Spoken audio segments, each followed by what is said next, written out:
How have I found this car? I'll segment this into some of the things that I haven't quite liked and some of the things that I have liked, but I'm so torn between saying this is the greatest car ever made, ever, the Octavia.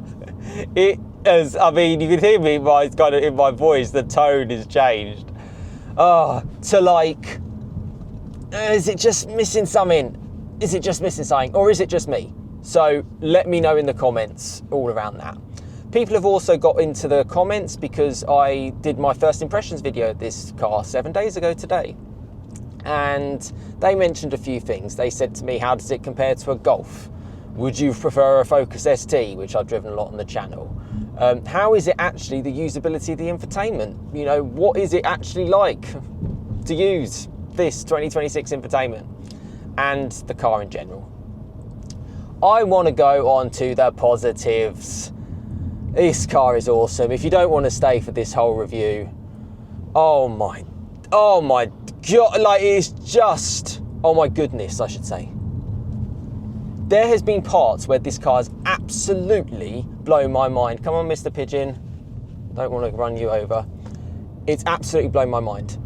The high point for me was I got 50 mpg. That's right, 50 miles per gallon, nearly 51 on a journey. I think for a 265 PS, you know, large family car, which is 100% this is, I think that's really good.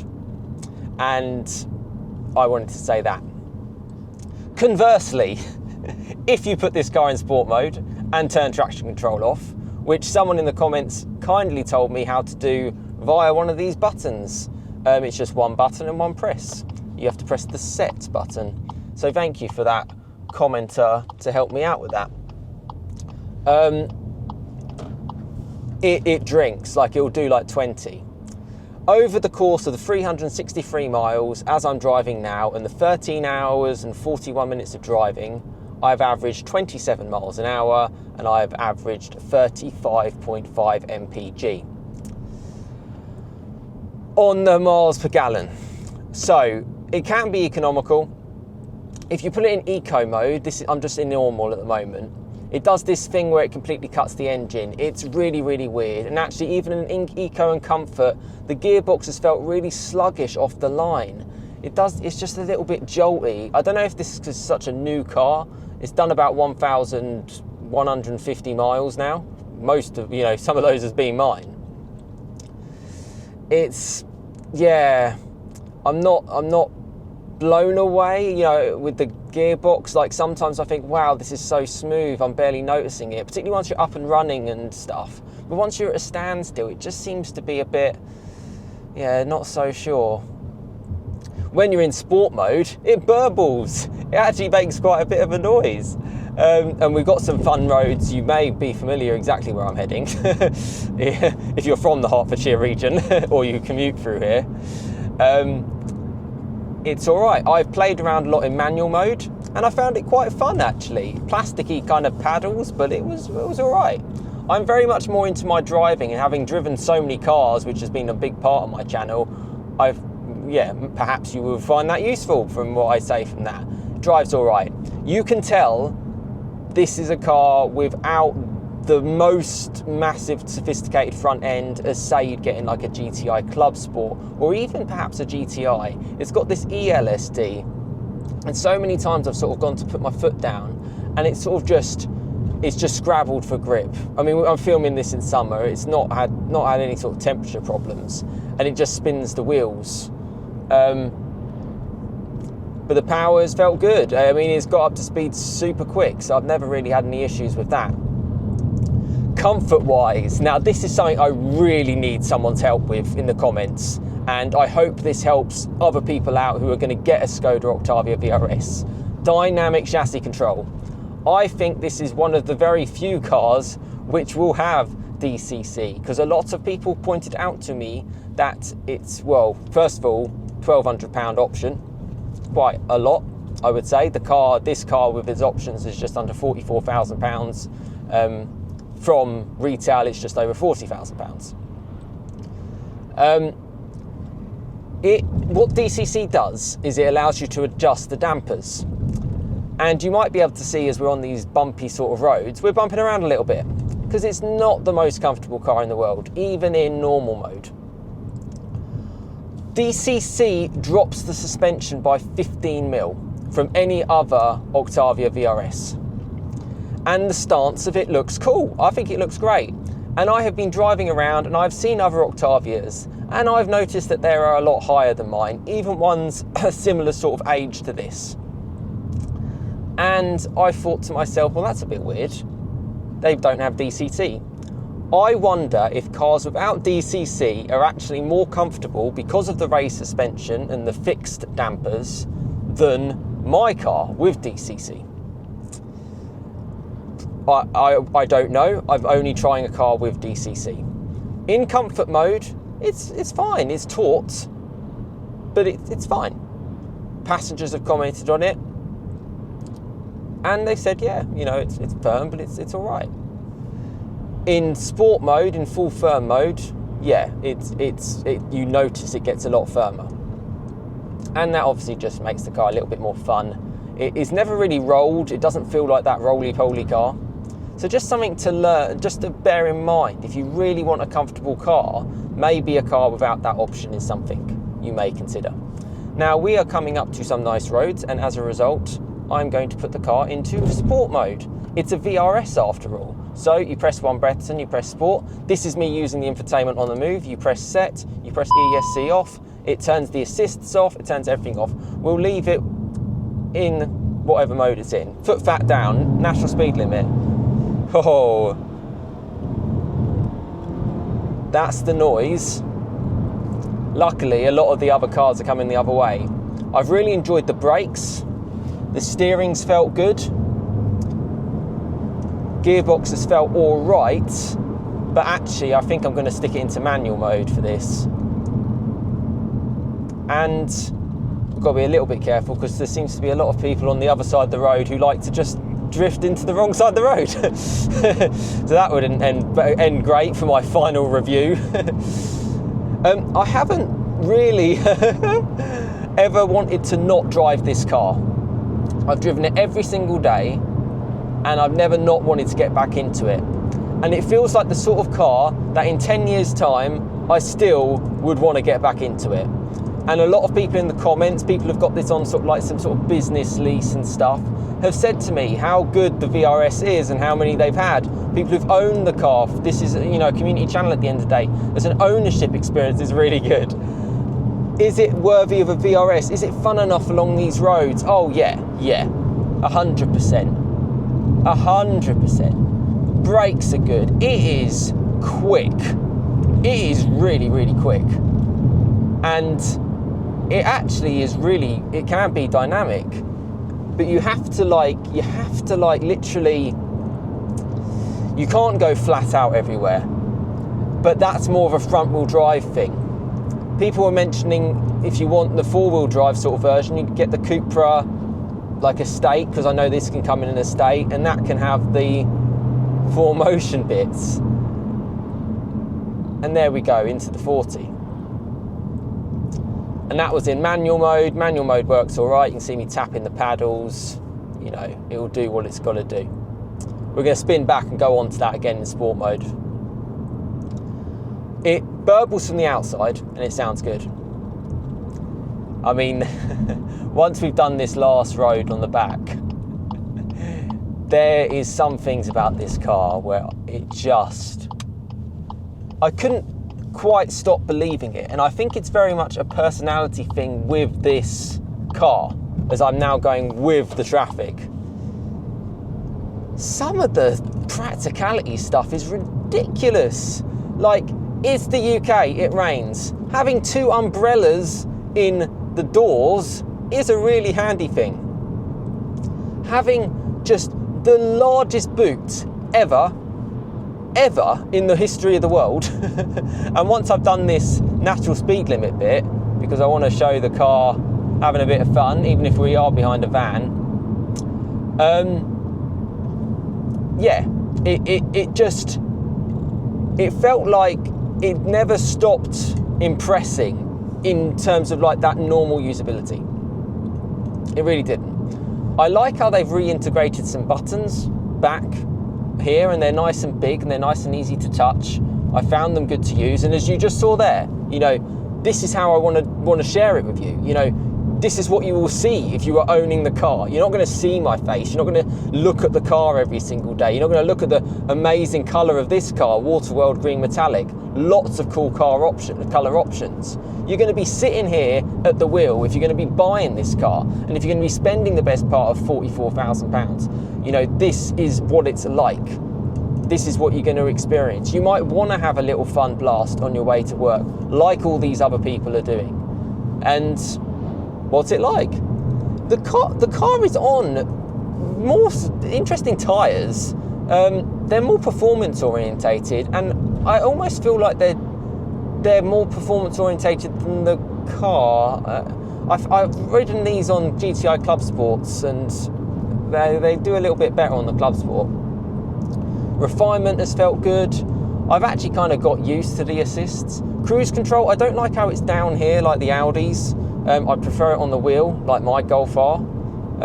Indicator stalks, the quality of the car, the touch and feel, top quality, top quality. And you know, you can see why this is the Volkswagen's group most profitable car is Skoda, because it just makes sense. And I remember I spent a day with an Ion V electric car, and it was a Chinese manufacturer.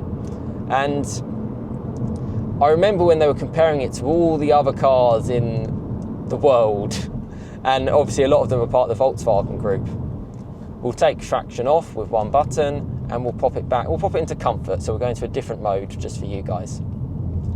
And the thing that blew my mind was when they tried to compare it with the Skoda range, like the Kamiq, the Scala, the Kodiaq, the Octavia, and I was like, hang on, this is where it punches back, because I would have this all day long, and I get it.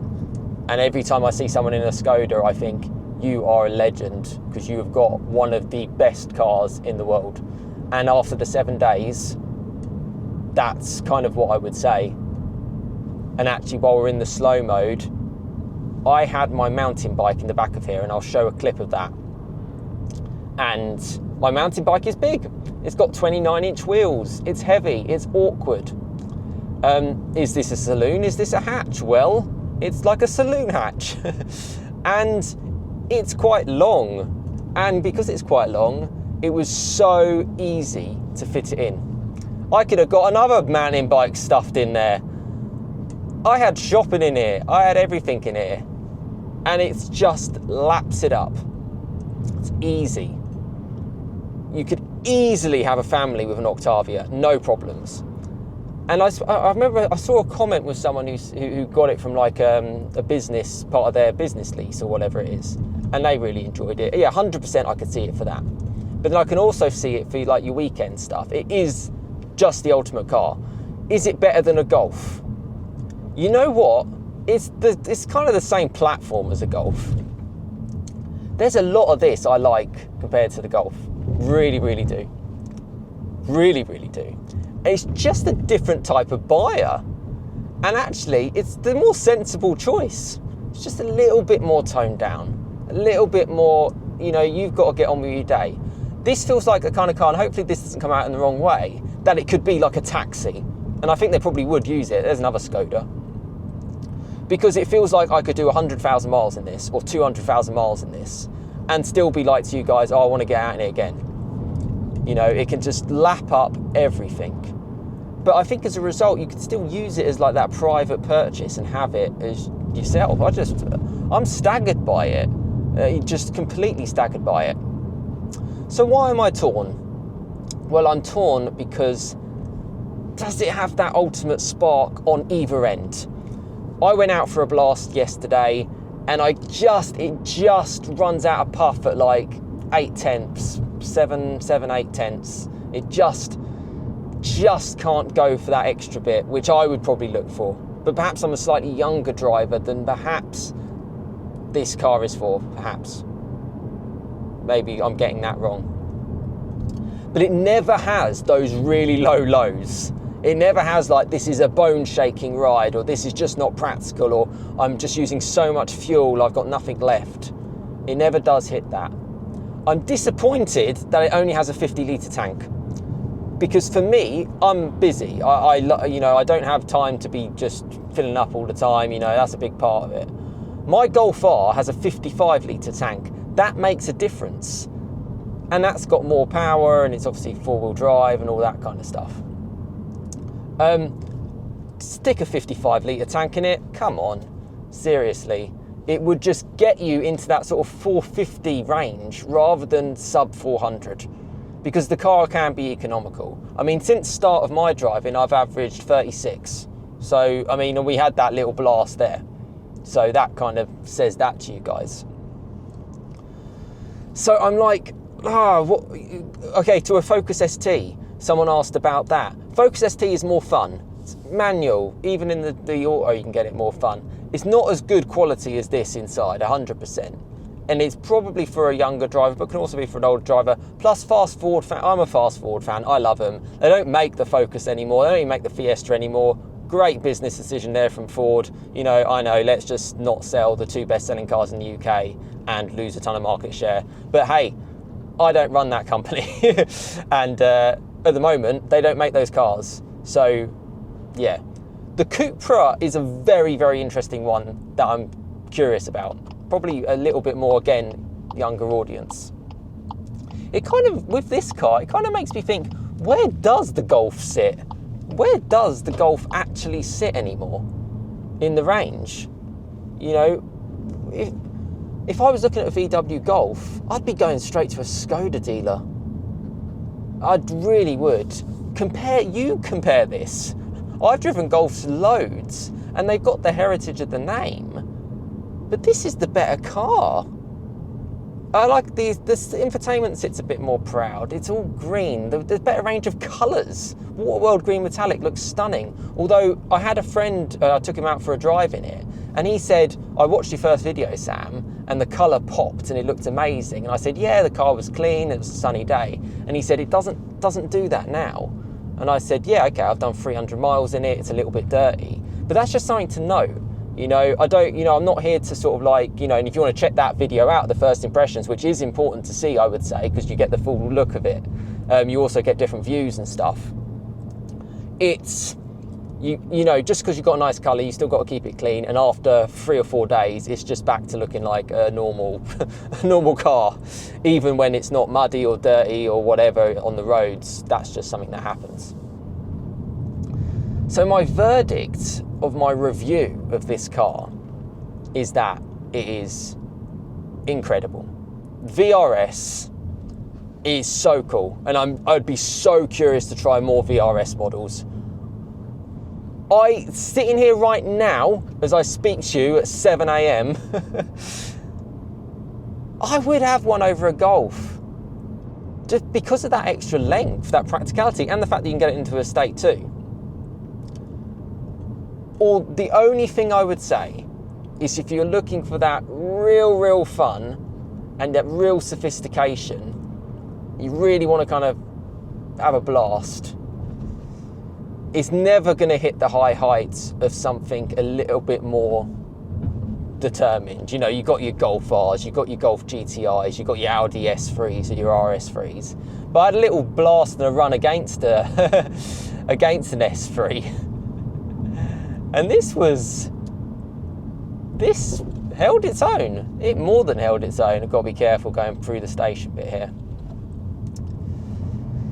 So I'm a little bit, I don't know, I guess I'm ending this kind of like 7 days of having this car. And if I haven't mentioned in this video, this is a Skoda UK press car. Let's go down here. So it's not my car. But I'm not here to say to you, buy the car or don't buy the car. It's subjective. It is up to you. It's up to you whether or not you go for this car. Anyone who has this on their shortlist, like literally anyone, I don't know what can match it. Infotainment, unfortunately, that's just the problem with all cars. Too much. I'm sorry, it's just too much. I mean, come on, what is this? I have a computer science degree. I spent 11 years, 12 years working in IT. I don't need a full computer when I'm trying to drive a car with my family in, you know? It's just, you know, that's just my thing. The speed limit thing, which is on all cars, is always wrong. And I think it's dangerous. I'm just going to say that. Nothing specific with this particular car. It's just my sort of feelings in general. That's where I'm at. There's too much. It's just too much. It's too overwhelming. And I think more people need to start saying it. It's just not on. I can't demonstrate any of it with you on the move, which is what you'd be doing, because it's confusing. The climate control, you press climate, and it's not easy to use. You have to sit and learn about it way before you then get on the move. You just have to. That's just where I'm at. It's got nice physical buttons, but then you've got to press that. You've got to have you've got to get your finger in the right place, and you bumping around because you're in a VRS because it's slightly firmer. I don't know. Parking it up, it's quite a long car, but the cameras have been really good as well. The last thing I will say is, you may have heard of the law of diminishing returns. Once, this is a petrol car, no hybrid, no electric. This engine has been in cars for so long, it's synonymous around the Volkswagen Audi group. It's in my Golf R, it's in S3s, it's in Porsche Macans, it's in Octavia VRSs, it's in Audi S1s, it's in flipping everything. And this is just a different state of tune for a different car. They've done a lot to nail it. But also they've done a lot to work out what people want in an actual car when you're taking it out. The seats are brilliant, although I did get a bit of a numb sort of body from a very long traffic jam, and so did, I was with my mum at the time. But we spent too long in the car, basically. That was more of that, but just something to note. Yeah. It's annoying because I'm sort of, you know, the car's going back today. Skoda are picking it up at some point, Skoda UK. And I'm like, this is the best car. The best car. Ever. Yet why am I still doing this review with that sort of but? And that's just possibly just something I need to think about. What I want in a car, in terms of I want something more hardcore. I don't have a partner or kids, so in that sense, is it too big? Yes, it's great for when you're taking your friends or you're taking your family around, or, you know, putting your bike in. I did find that really, really useful. Really useful, actually. Yeah. But even now, it's I have to look down. It's what button am I pushing? You know, put it back into normal mode. You got the individual settings. It's just not good. Yeah, that's my little rant. But that's not specific for the Skoda Octavia, to be fair. I had a really long comment from someone, and I haven't even finished reading the comment, from someone from Czechia, and apologies if I pronounced it wrong, and it was on the pronunciation of the name. Yeah, I'm in the UK. I think we say it as Skoda. Yeah, I guess my kind of feelings are, I've had this for 7 days. I feel like I need to have this for 7 years. And I feel like I would happily have this for 7 years. The thing I would have is I would probably feel like I'd need another car on the side, because I'm probably a person who I'm happy to take the compromise on the other side because of the high heights on the final side. You know, if I'm down this road and you got you're in an RS3 carbon black edition, and it's a Golf R black edition, and it's a little bit firm, but then you get those moments you're like, oh wow, this is special as anything. This is a special car by being the best balanced car ever. I was a little bit surprised about the running costs long term from servicing. Yeah, but I think that's possibly a UK thing. You know, we're just labour rates and all that kind of stuff from a main dealer. But they got to be careful, because I tell you what, there's manufacturers that produce cars at really, really competitive prices, and most of them are from China, and they're taking over the market. But if you want a car and you're not really interested in basically nice up GTI, in every little minor detail, you're not like a mega car enthusiast, get this. But you just want the best car, get this, because it's the best car. It's just the best car. If you're really into your stuff, this is also a great car, because it's got a fantastic engine, it's got loads of power, it's got everything you could ever want. If you're looking for something that's 10 out of 10 out of 10 in certain levels, the only 10 out of 10 of this level is that it is just the best car for anyone and everyone. That's what it is. Yeah, there we go. I hope you enjoyed my review. I hope it's kind of makes some sort of sense. I'm still processing and reflecting it. Leave a comment, because you might be able to explain it better than I can. You might have owned this car for 7 years. You might have spent plenty of times in these VRSs. But I'm going to post this video today as well on the Monday, so 7 days after. And I would love to know your thoughts. Highlights for me: getting 51 mpg, really, really good. Getting my mountain bike in the back of it, really, really good. Being surprised constantly by the amazing sort of it's just helping you out. I like having an umbrella in a car. I think that's cool. The paint looks cool. Yeah, I've never not wanted to drive this car.